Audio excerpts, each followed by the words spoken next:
I introduced myself. Hi, my name is Alden Wicker. I'm a journalist from New York. I'm working on a book about toxic fashion. I've been trying to get in touch with you. I want to hear your story. I know who you are, she said softly. She paused, collecting her thoughts. You know, I have suffered from what they sprayed on those uniforms. My life was ruined. My husband left me for a younger, prettier woman. Her raspy voice trembled, teetering on the edge of breaking down. My liver is damaged. My heart is damaged. I'm dying. I can't talk about it. I just can't. I can't go back to that experience again. Please, I said, close to tears myself. The gravity of what I had undertaken was hitting me anew, adding to my resolve to get the story down on paper before it was too late. I've talked to the partner of an attendant who passed away. I want to know the story firsthand. Is there anyone else who would talk to me? I'm so sorry. I asked everyone for help. My colleagues won't support me. They can't talk about it either. I have to go. To a doctor's appointment, ironically, she said with some bitterness. God bless you. God bless you. And the door clicked shut. I stood for a moment in the bright sunshine, dazed, before walking back to the car. I had wanted to talk to this particular woman because she was the first airline attendant to file a lawsuit seeking redress for being poisoned by her uniform.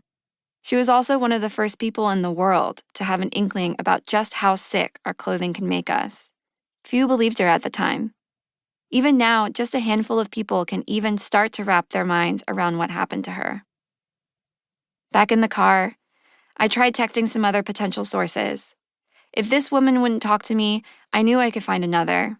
She was one of hundreds of attendants from Alaska Airlines who fell ill in 2011 when they received their new uniforms. And she was one of thousands from at least 3 other major airline carriers who, over the next decade, developed rashes, breathing problems, thyroid disease, hair loss, extreme fatigue, and a whole host of debilitating health issues that in some cases ruined their lives. And it was all from wearing toxic uniforms. My phone rang 15 minutes later as I descended into the highway that cuts through the hills into Phoenix's smoggy valley. It was a rep from the Airline Attendants Union. She said if I would be careful to protect their identities, she would let me talk to the attendants. I first learned about this story in 2019 when a radio producer reached out to me to ask if I could comment on a lawsuit filed by Delta employees against Lands' End, the apparel brand that made their uniforms. At the time, I had no idea that clothing could make people sick. As a sustainable fashion and lifestyle journalist, I've been writing about almost all aspects of eco-friendly fashion since before it was cool. I've also been a longtime proponent of buying non-toxic cleaning products, clean beauty products made with simple and natural ingredients, and, most importantly, pesticide-free organic food, as well as organic cotton. I've built my career on the shoulders of authors like Rachel Carson, who, in the 1960s, ignited the modern environmental movement with her nonfiction book, Silent Spring. The villains of her book were the fantastically toxic pesticide DDT, the chemical companies that spread disinformation about its supposed safety, and the government officials who allowed it to be used indiscriminately on roadside weeds. The book's message was bleak. We were facing the possible extinction of the bald eagle and of many other birds and wildlife. But what came after was an inspiration. Thousands marched in the streets demanding a green revolution on the first Earth Day in 1970. That same year, the Environmental Protection Agency, EPA, was founded, and in 1980, the federal government started demanding corporations pay for the cleanup of toxic sites. Today, our rivers and air are cleaner than they have been since the Industrial Revolution.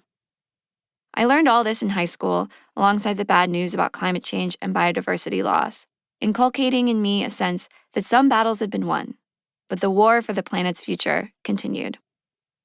In college, as I studied journalism and business, I gave myself an elective of consumer health. I read Michael Pollan's Omnivore's Dilemma and Eric Schlosser's Fast Food Nation. They opened my eyes to how my food choices were damaging my health, as well as the health of the soil and of animals. This information changed my life for the better, repairing my relationship with food, which had been exploited by a lifetime of being yanked between McDonald's and diet advertisements. I decided that if it matters where our food comes from, it probably matters where we get our other consumer products from, too. Right after college in 2009, I started blogging about all things eco, including beauty, travel, and fashion, mainly just to